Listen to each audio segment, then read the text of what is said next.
दोस्तों सबसे पहले तो आपको हनुमान जयंती की मंगल शुभकामनाएं। भगवान श्री हनुमान जी का, श्री रामचंद्र जी का आशीर्वाद आप पर बना रहे, इसी शुभकामनाओं के साथ चलिए आज का वीडियो शुरू करते हैं। दोस्तों शायद आपको जानकर आश्चर्य होगा कि आज पाकिस्तान जितना बर्बाद है, ये इसकी बर्बादी की लिमिटेशन की एकदम आखिरी स्टेप है। यानी इससे ज्यादा बर्बाद पाकिस्तान को अब ना तो भारत करना चाहता है, ना ही अमेरिका करना चाहता है और ना ही दुनिया का कोई और देश करना चाहता है।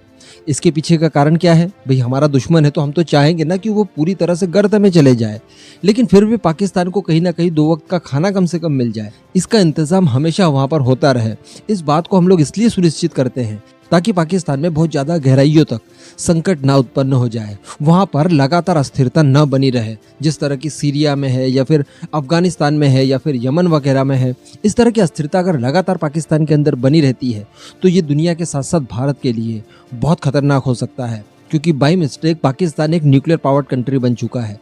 उसके पास न्यूक्लियर वेपन्स हैं। अगर किसी भी देश के पास केवल एक भी न्यूक्लियर वेपन है, केवल एक, वो भी बड़ा खतरनाक है। तो यहाँ तो पाकिस्तानियों ने घास की रोटी खा के न जाने कितने न्यूक्लियर वेपन्स बना रखे हैं। तो ऐसी परिस्थिति में अगर वहां पर अस्थिरता ज्यादा फैलती है, ज्यादा प्रॉब्लम्स आती है, तो उसका इम्पैक्ट पूरी दुनिया को भुगतना पड़ सकता है। लेकिन दोस्तों यहाँ तक की स्थिति आई ही क्यों? इस स्थिति को जनरेट करने के पीछे आखिर हाथ किसका था? ये सारी चीजें मैं आज आपको बताने वाला हूँ। इसमें किस तरह का अमेरिका का रोल था और आप किस तरह से अमेरिका अपनी गलतियों का एहसास करते हुए भारत के साथ वापस आ रहा है, इन सारी चीजों को लेकर लंबा चौड़ा डिस्कशन आज करेंगे। आप वीडियो को एकदम एंड तक देखते हुए चैनल को सब्सक्राइब जरूर कर लीजिएगा। दोस्तों एक समय था कि जब भारत सोवियत यूनियन का बड़ा पक्का मित्र था। जिस तरह से आज भारत रशिया की खिलाफत नहीं करता, एग्जैक्टली वैसे ही भारत कभी भी सोवियत यूनियन के खिलाफ भी नहीं जाता था और बहुत अच्छे मित्रतापूर्ण संबंध थे था। तो ऐसी परिस्थिति में भारत चूंकि काफी बड़ा देश है, फ्यूचर गोल्डन रहेगा, यह अमेरिका को पता था। ऐसी परिस्थिति में भारत को काउंटर करने के लिए, कहीं भारत भी सोवियत यूनियन जितना पावरफुल होकर अमेरिका के लिए खतरा ना बन जाए, इसलिए भारत को काउंटर करने के लिए पाकिस्तान को उन्होंने समर्थन देना शुरू कर दिया। कुछ ही समय पहले खुलासे हुए, वैसे ये तो सबको जानकारी थी, लेकिन ऑफिशियल खुलासे भी इस बात की हुए हैं कि जब पाकिस्तान चोरी चुपके अपने न्यूक्लियर वेपन्स डेवलप कर रहा था, इसकी जानकारी अमेरिका को थी। अमेरिका अगर चाहता तो भारत और इजराइल को समर्थन देते हुए पाकिस्तान के न्यूक्लियर वेपन्स बनने से रोक सकता था, क्योंकि आप जानते हैं कि जब पाकिस्तान ने न्यूक्लियर वेपन्स बनाने शुरू किए तो इसका सबसे ज्यादा विरोध भारत और इजराइल की तरफ से देखा गया, लेकिन अमेरिका ने वहां पर भारत की एक भी नहीं सुनी। ऐसी परिस्थिति में पाकिस्तान फाइनली कामयाब हो गया न्यूक्लियर पावर्ड देश बनने में। अब दोस्तों वो चूंकि बन चुका है, वहां की जवाबदारी लेने वाला कोई भी ढंग का व्यक्ति मौजूद नहीं है। ऐसी परिस्थिति में ये कब किस दिन पूरी दुनिया के लिए खतरा बन जाए और कब इनके न्यूक्लियर वेपन्स आतंकवादियों के हाथों में चले जाएं, इसकी कोई गारंटी नहीं। और इस बात का एहसास फाइनली अमेरिका को होने लगा है। इसके पीछे सबसे बड़ा हाथ था डोनाल्ड ट्रंप का। डोनाल्ड ट्रंप अपने कार्यकाल के दौरान भारत को बहुत नजदीक से जानने की कोशिश करते हैं।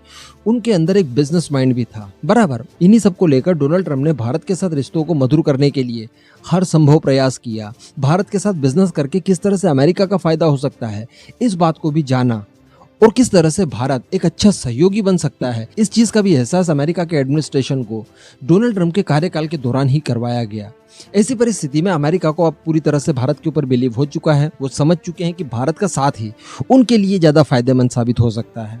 तो अब ये लोग अपनी गलतियों को धोने के लिए या फिर फ्यूचर में पाकिस्तान द्वारा अमेरिका के खिलाफ कोई बड़ा खतरा ना हो जाए, इन सब से बचाव के लिए अब अमेरिका भारत के साथ कंधे से कंधा मिलाकर चलने के लिए तैयार है।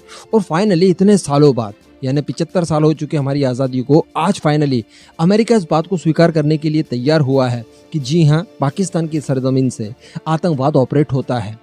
अभी 2+2 की मीटिंग जब हुई थी अमेरिका और भारत के बीच में, वहां पर एंटनी ब्लिंकन, जो कि अमेरिका के विदेश मंत्री हैं, उन्होंने एक प्रेस रिलीज जारी की। यानी जब मीटिंग के बाद दोनों ही पक्षों ने प्रेस रिलीज जारी की, एक प्रेस कॉन्फ्रेंस करके पत्रकारों के सवालों का जवाब भी दिया, हर मुद्दे पर बात की गई। वहां पर एक मुद्दा पाकिस्तान का भी उठा और अमेरिका और भारत दोनों ने ही एक साथ एक सुर में, एक ही तरह के लहजे में पाकिस्तान को चेतावनी दी है। और पाकिस्तान से कहा गया है कि आपकी जमीन का इस्तेमाल किसी भी तरह के आतंकी संगठन को ऑपरेट करने के लिए नहीं होना चाहिए। अगर इसमें आप दोषी पाए जाते हैं तो आपके खिलाफ कार्रवाई सुनिश्चित की जाएगी भारत और अमेरिका द्वारा, एक संयुक्त रूप से। ये बड़ी बात है।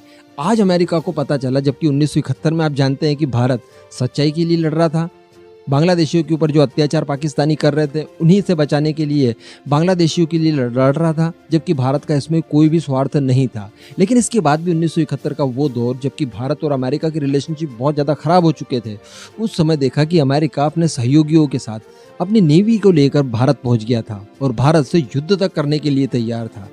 तो कहने का मतलब 1971 का भूला हुआ अमेरिका आज 2022 में घर वापस आया है। अब आप बताइएगा कि अमेरिका की इस भूल को माफ करना चाहिए या फिर नहीं। नीचे कमेंट करके अपना ओपिनियन जरूर दीजिएगा।